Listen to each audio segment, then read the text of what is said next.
you. Good morning, good morning to you. Good morning, good morning. Won't you share with a friend or two? Good morning to you. You.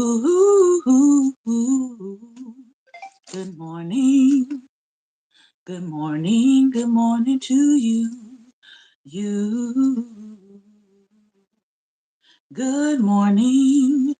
Good morning to you.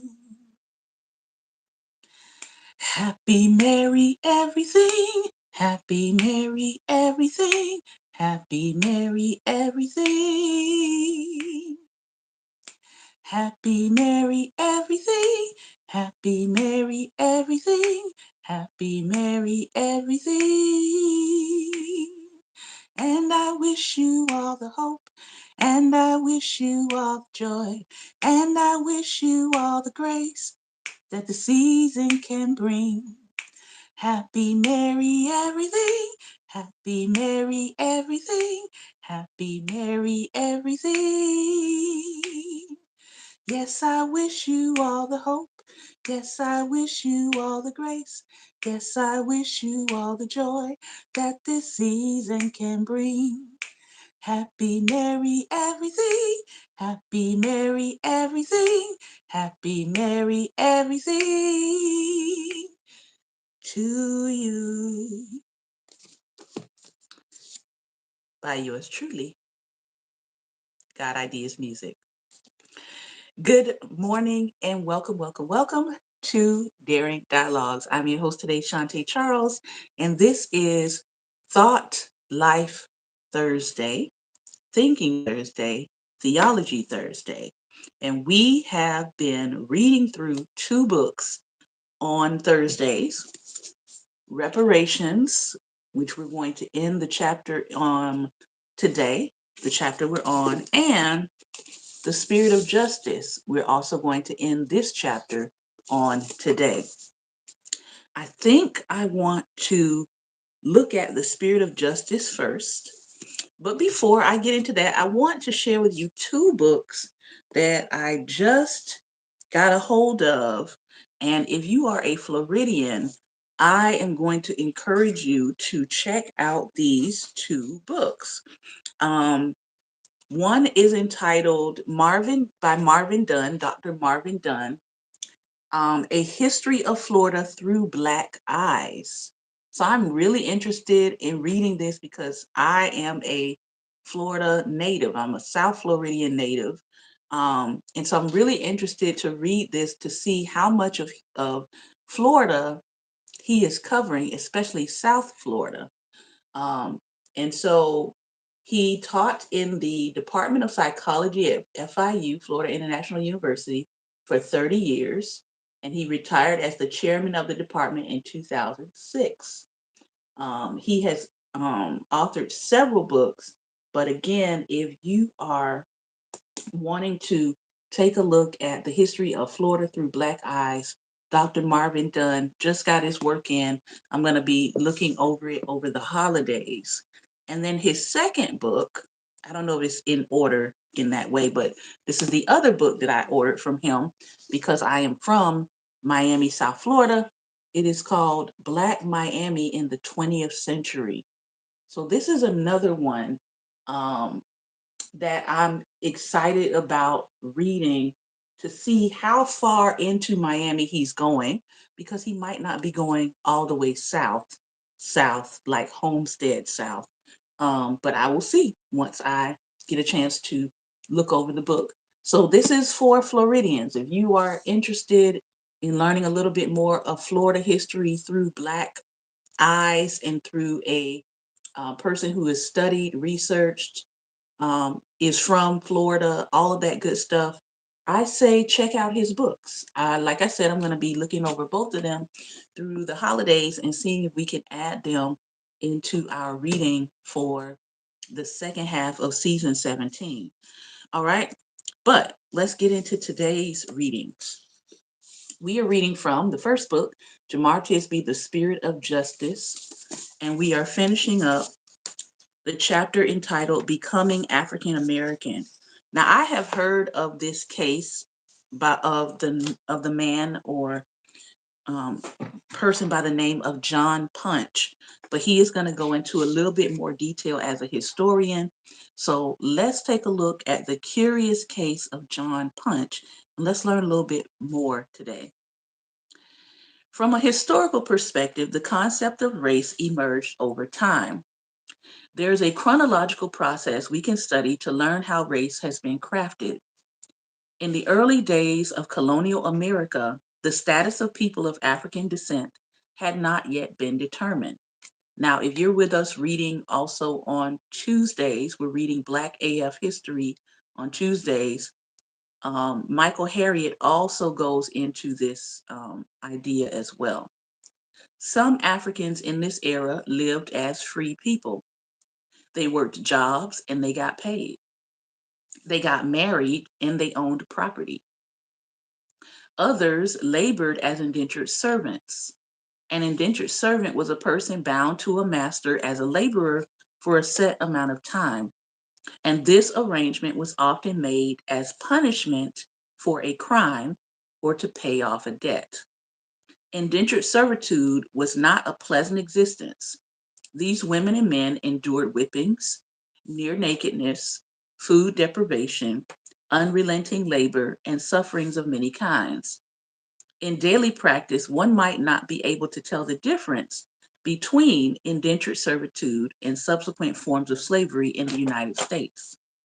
However, indentured servitude had an end date. It was not a lifelong sentence, generally 3 to 7 years, unless you were Black. A man named John Punch is believed to be the first person legally considered Black. A declaration by the courts put Punch, a man of African descent, in a legal and economic category that differed from the people of European descent. Here's what happened.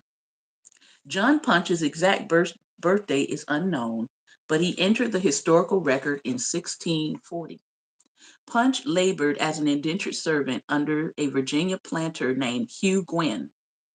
The conditions under Gwynn must have been insufferable because Punch, along with two other indentured servants, James, Gregory, and Victor, attempted to run away. Within a few days, they were all caught and taken to the Virginia General Court to receive punishment for their attempted escape. The court rendered its verdict. All three men would receive whippings.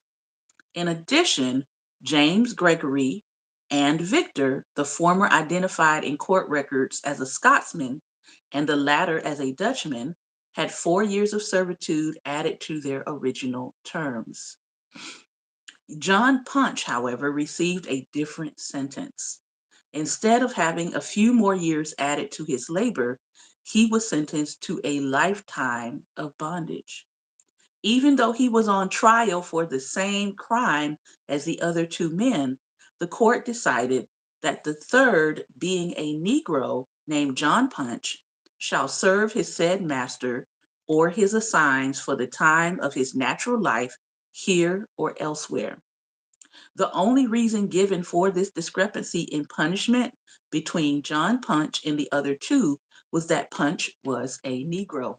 This is the first time that Blackness becomes legally taken into perpetuity for enslavement.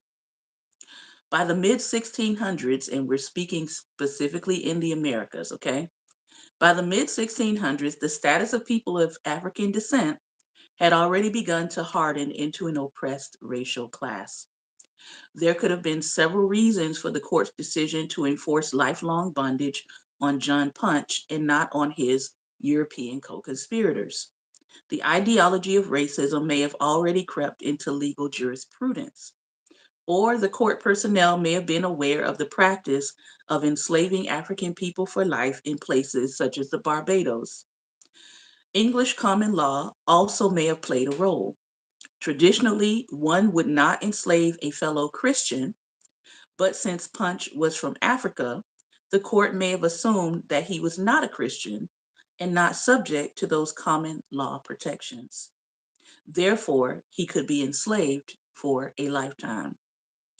The historical records do not indicate how John Punch reacted to his sentence of lifelong slavery. It is not difficult to imagine, however, that with his hope of freedom forever extinguished, he would have been despondent. To cope, perhaps he resolved to attempt another escape. What more could they do to him? Maybe he succumbed to depression or hopelessness. Or he could have attempted to find a way to accept his new condition with as much determination as possible. While we don't know how Punch and others like him responded, what is beyond speculation is the growing legal and social sentiment that people of African descent were subject to a different status than Europeans based on a created racial category. Court cases like John Ponch's were another step toward the eventual oppression of millions of African peoples in what will become the United States. Yet, despite this oppression, the spirit of justice would live on in the hearts of those who refused to accept a human made subordinate status based purely on the color of their skin. All right, let's see what we got here. And someone said European descent does not and did not mean white. We're aware that there are Black Europeans, so I don't think anybody has made that case on this broadcast. Maybe another one. Conclusion. The colonial era was a world of fluid demographic divisions, ethnic, national, religious, and increasingly racial divides. These categories were used to justify exploitation. If people could be separated into superior and inferior groups, those at the top of the social hierarchy had the ability, and in their view, the right to exercise authority over others. Yet at the same time, we see the earliest stirrings of the spirit of justice. Black people have never been just passive victims of pseudo supremacy. And even in these early colonial days, there were those who fought for their own dignity and on behalf of others experiencing racial oppression. While skin color and nationality played a role in the emerging social hierarchy, being a Christian and African complicated these easier racial categorizations. How could wealthy white people justify enslaving brothers and sisters in Christ? Conversely, how could Africans appeal to a shared religion to promote their own liberation? While such questions were being debated and contested in this era, people of African descent resisted racism by simply finding ways to survive, even ways as simple as having a family. Finding themselves in a strange new land, uprooted from their African home, they sought to gain their bearings and forge a new way of life. For those who were Christians, they referenced their shared Christian faith to make the case for their freedom. As we will see, similar questions of status and identity will show up time and again in unfolding centuries of Black life in North America and in the United States. When we come back after our break, we'll be looking at chapter 3 in the book entitled The Language of Liberty. How has language been weaponized and used? Good morning to those of you who are coming in. All right, the second book that we're looking at is Reparations, a Christian call for repentance and repair. And I want to make note that this book was written in, I think, 2020, right as people were sort of waking up in their own ways to some of the injustice that was going on. This is actually 2021. Some people woke up and stayed awake, and some people woke up and then went back to sleep. And we can see that in the current behavior of the current administration. They got so terrified that people were opening their eyes to injustice that they said, let's rewind the clock. This section of the chapter is the struggle to see. The chapter is entitled The Call to See, but this section is entitled The Struggle to See and a Personal Struggle. After we read this section, if we have time, we will open up for some discussion. I don't see my discussion person, Pastor Ben, I don't see him yet, but if he is on by then, we will open it up. If not, we will read this and then we will sign off. The struggle to see. In our own lives and in the lives of many of our friends, the work of seeing racism in this way, in our own lives and in the lives of many of our friends, the work of seeing racism in this way has been an ongoing struggle. In truth, seeing clearly almost always is a struggle. In reflecting upon this, we have come to believe that it is important to surface both the reality and the nature of the struggle. Only in doing so can we overcome these incomplete ways of seeing racism. In his 1903 book, The Souls of Black Folk, W.E.B. Du Bois writes that the problem of the 20th century is the problem of the color line. This line of racial division emerged from the headwaters of American culture, scoured every aspect of its development, and utterly shaped its ideas, policies, and practices. It is a line that runs through the very structure of our daily lives.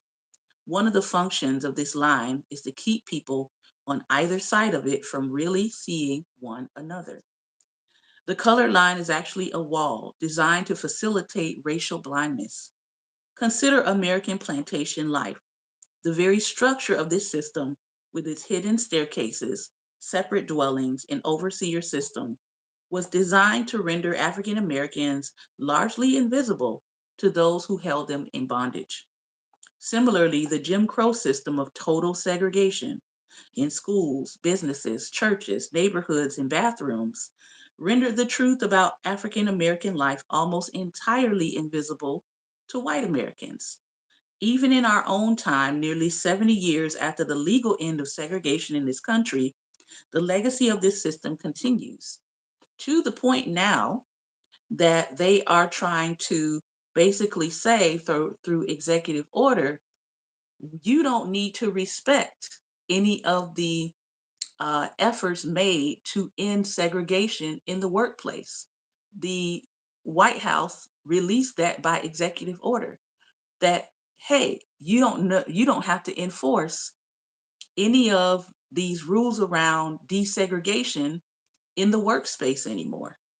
So they're trying to go back to this place. In many places, white and Black Americans continue to live almost wholly separate lives. And when people say, I feel like we're living in parallel universes or we're living parallel lives, and you don't really see the reality of what it is to be Black in America. And even sometimes when people have a spouse or an intimate partner that is Black, or they have children that are biracial, they're still sometimes not seeing what that experience is for that other person. This is not in any way to provide justification for white blindness. Throughout history, we have seen that it is possible for both whites and African Americans to see the truth and labor to help others see. Even so, for people who have been born into a system of almost total isolation, a certain form of social blindness is inevitable. One of my friends, for example, a couple years back, we were having a conversation, and she said to me, I did not see a Black person, a physical, real Black person, until I was 15. Outside of television, outside of the images that I would see on television, I did not see or encounter a Black person until I was 15. So I want you to think about that because we're talking about the importance of seeing each other and understanding each other. Someone whose life has been shaped from 0 to 15 and they've never seen a Black person in real life. They've never had interaction with a Black person in real life. They're not living among Black people. That is going to create some inevitable social blindness that they're going to have to intentionally work through, which she eventually did. For many white Americans, the issue is not simply that they cannot see across the color line. The issue is that they do not even see that it is there. The segregated structures of American life function as a sort of cataract to true sight. But this social structure is not simply a cataract, it is also coercive. It not only blinds us from seeing, it also pressures us not to see. Many Americans who have tried to see the racial truth about America have been met with a powerful and often deadly force of resistance. In the colonial era, they were tarred and feathered. In the early Jim Crow era, they were publicly lynched by angry mobs or forced to migrate to other communities. In the civil rights era, they were met by jeers and shouts at their schools, by burning crosses in their yards, and by bombs in their churches. And in every era, even in our own, those who have struggled to see and speak the truth have been labeled as quote unquote un American, which, from the perspective of the racist history of America, is exactly what they were. This coercive force with which the American order meets those who dissent from is a powerful obstacle to sight. Indeed, it is an incentive to turn away from sight to the relatively safety of blindness. These social obstacles to seeing the truth about America and its racial history are critical to understand. Not so that white Americans can excuse themselves from the work of seeing, but because overcoming these social obstacles is the first step toward an honest vision of ourselves. Good morning. The personal struggle. As powerful as these social obstacles are, they are not the heart of the struggle to see. The most powerful obstacles to sight lie instead within ourselves. Indeed, it is fully possible to know the truth about American history, to see the enduring legacy of its violence, and to nonetheless find ourselves indifferent, even hostile, to the repair for which it calls. Many of us resist seeing the truth of American racism, not simply for social, but for personal reasons as well. And they're going to get into these reasons why people refuse to see. The first of these reasons is that American racial history threatens our personal identity. For many of us, especially if you happen to be white and male, to be an American is to lay claim to a heritage of freedom, equality, and opportunity. This heritage bestows a certain form of civic pride, an awareness that no matter how difficult our individual circumstance, we are part of something larger that is both strong and good. This inheritance and civic pride are an important source of identity for many Americans, a crucial part of who we understand ourselves to be. But if the account of cultural racism is true, and it is, that America is not only about liberty but bondage, not only justice but oppression, not only the pursuit of happiness, which we know actually meant property, but the pursuit of men, women, and children through the swamps and the forests of this land, then this identity takes on a different character for a lot of people. No longer may we see ourselves as the benedicted inheritors of a city on a hill. We must also see ourselves as inhabitants of a city that was built on the graves of broken children and as beneficiaries of that breaking. We must see ourselves not simply as inheritors of history's nobility, but also as ones who are implicated in history's nightmares. Another reason that we refuse to see the truth about race in America is because it complicates our personal histories. The history of American racism complicates our relationship with ourselves and with the people, places, and institutions that frame the story of our lives. Consider an example.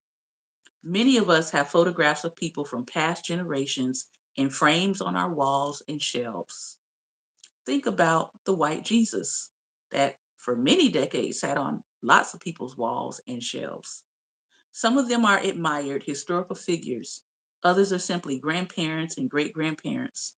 When we look at these photos, we see people who lived, who loved, and labored.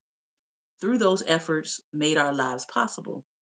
We see people who gave us our ideals, our eyes, our names, and our dining room tables. We see them with gratitude. What we see is real. But what if the history of American racism requires us to also see something else?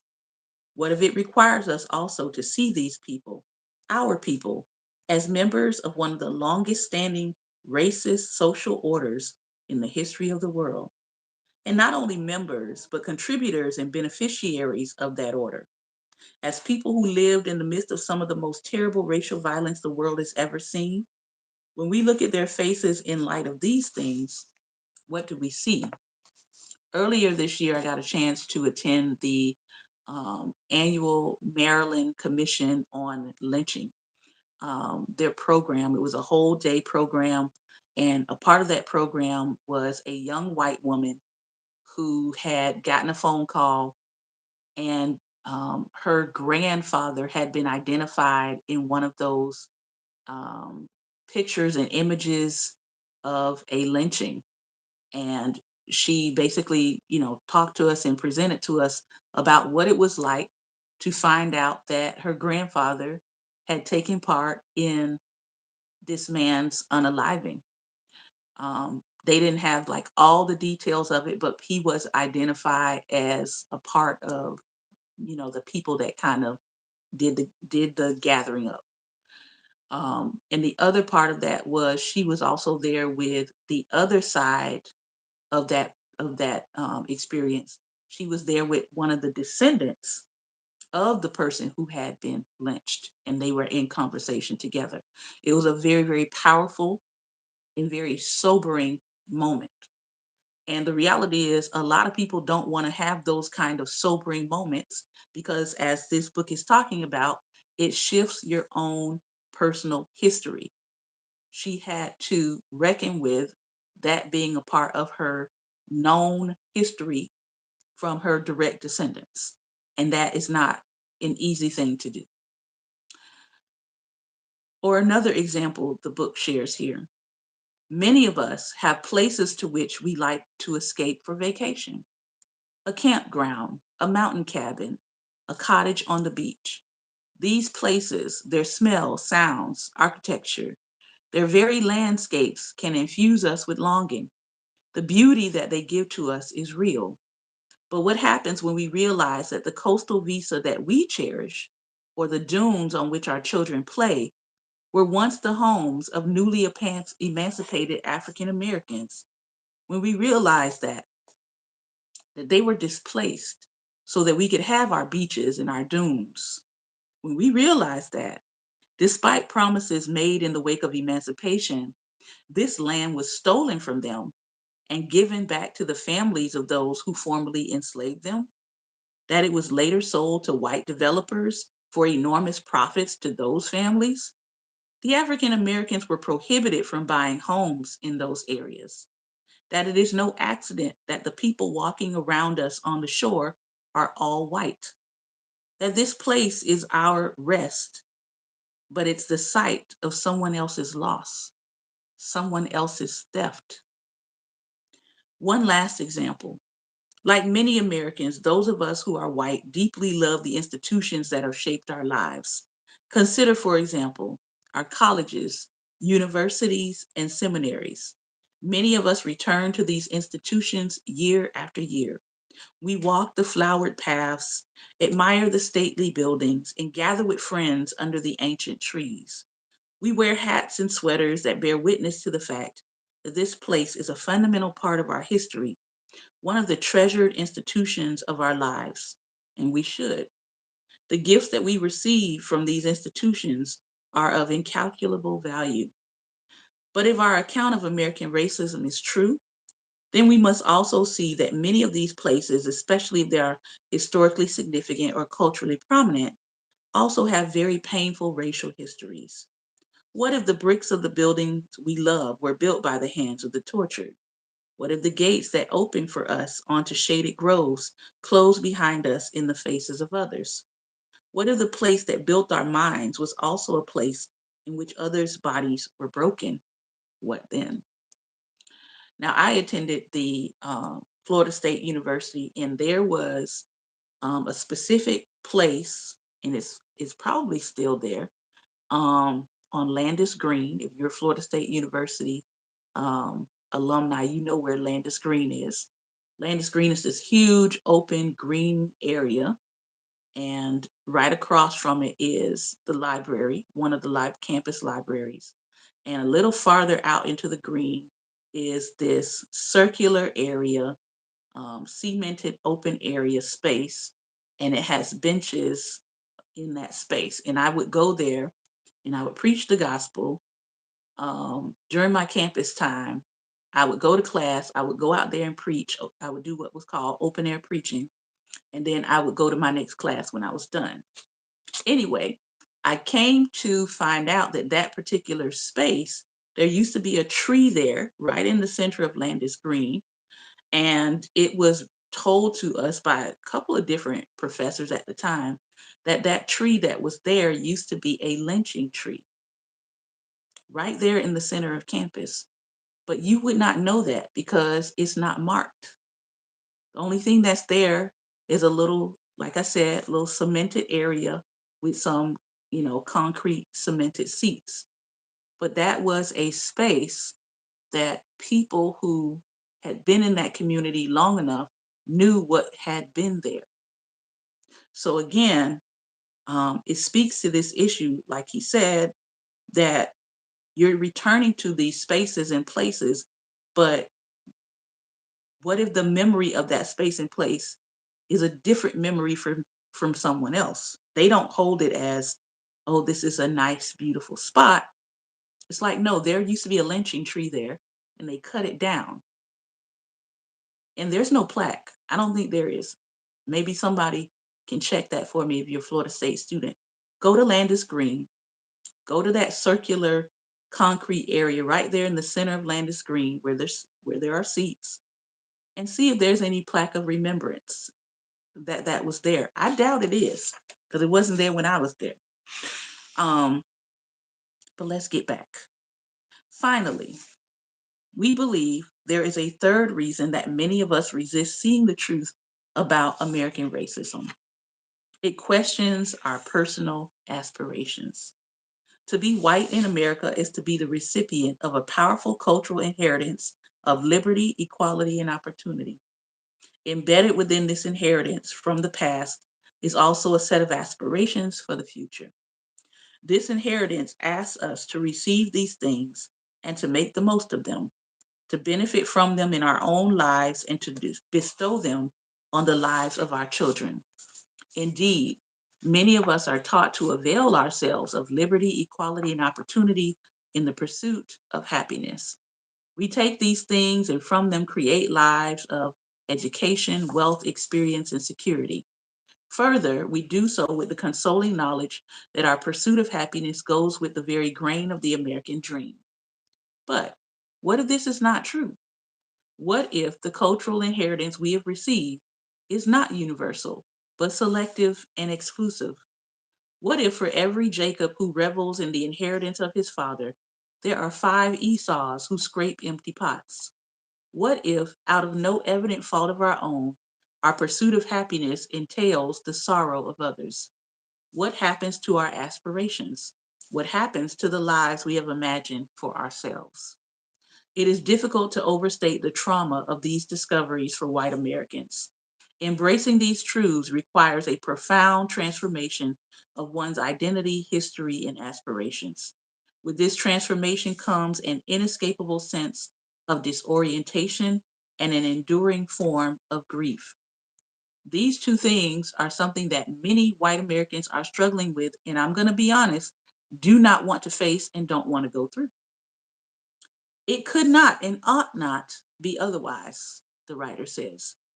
In the face of this, it is extraordinarily tempting for white Americans in our anger and shame either to distance ourselves from this history by denying its reality and our role in it, and distance ourselves from people telling us about it, or to simply craft lives of oblivion. That's where you get the people that say, oh, when Jesus comes back, it'll all be okay. Oh, I can't wait until the getting up morning. Simply crafting lives of oblivion that allow us to entirely ignore these historical realities and the obligations that they entail. These are the people in whom it is a privilege to sit out things like elections because they don't feel like they're going to be harmed in the ways that other people will be. Indeed, non-white Americans are susceptible to a similar temptation. We have seen it in men and women around the country, and we have seen it in our own lives. We see it daily. But we also see these temptations for what they are. Temptations to flee from reality. Temptations to blind ourselves to the truth about who we are as a people and a society and what will finally be required of us if we are to heal. Now, here's what I believe happened. I believe that 2020 was a way for our consciousness to be awakened, and people had a choice. Do I move forward in this reality, and do I work on healing, and do I work on decolonizing? Do I work on decentering myself? Do I work toward healing, or do I go and close my eyes, attempt to go back into oblivion, and then attempt to erase and rewrite history so that I don't have to deal with the reality? And it is very clear in 2025 what people in power chose, because we know that not all Americans voted for this, but enough did. And so now we are all experiencing what it looks like when people choose to intentionally close their eyes, go back into oblivion, try to rewrite history, try to erase the facts, and try to pretend that what they saw about this country was not true.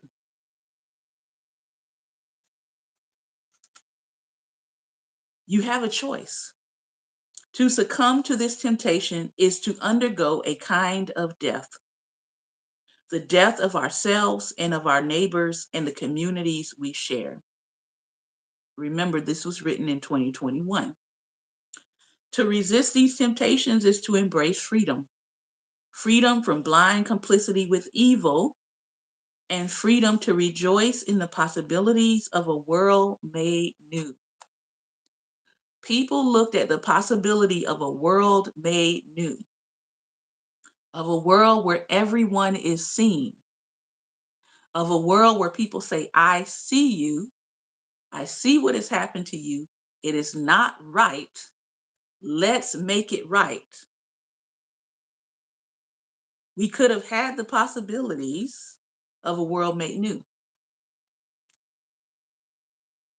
but here we are with people trying to go back to an old world that was only working, by the way, for a very few. And now, as people begin to experience the fallout of this world that only works for the very few, the very privileged, we'll see what happens in 2026.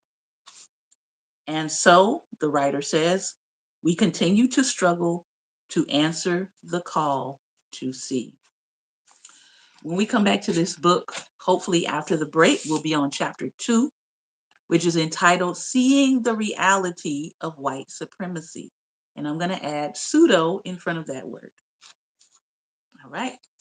Okay. We have about 20 minutes here to chop it up. So I'm going to bring in the link here. Give me one moment.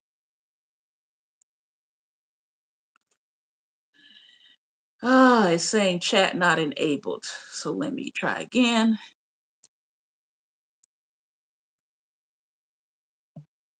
Okay. It did not enable my chat. So I will take a few comments down at the bottom. Comments or questions about today's reading. The first book we started with was The Spirit of Justice, and we learned about John Punch, the curious case of John Punch, who became the first legally defined Black person in the Americas who was put into perpetual enslavement. And then, of course, we read about the reasons why people do not want to change. American racial history threatens personal identity. American racial history complicates people's personal history, and American racism questions our personal aspirations. In other words, what are we really aiming for? All right. Any questions? Any comments? Questions, comments, comments, questions.